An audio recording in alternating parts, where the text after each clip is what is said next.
బోధన్ 15వ ward councillor Gummula Ashok రెడ్డికి ఘన సన్మానం. బోధన్, ఫిబ్రవరి 19.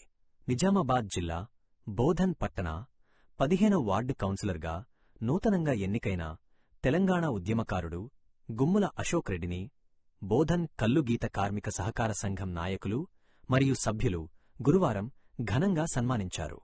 ఈ సందర్భంగా సంఘం ప్రతినిధులు అశోక్ రెడ్డి నివాసానికి చేరుకుని ఆయనకు శాలువా కప్పి పూలమాలలతో సత్కరించి శుభాకాంక్షలు తెలియచేశారు. తెలంగాణ ఉద్యమకాలం నుండి నిరంతరం ప్రజల పక్షాన నిలుస్తూ ప్రజా సమస్యల పరిష్కారానికి కృషి చేస్తున్న అశోక్ రెడ్డి కౌన్సిలర్గా ఎన్నిక కావడం పట్ల వారు హర్షం వ్యక్తం చేశారు. రాబోయే రోజుల్లో వార్డు అభివృద్ధిలో ఆయన కీలక పాత్ర పోషించాలని వారు ఆకాంక్షించారు.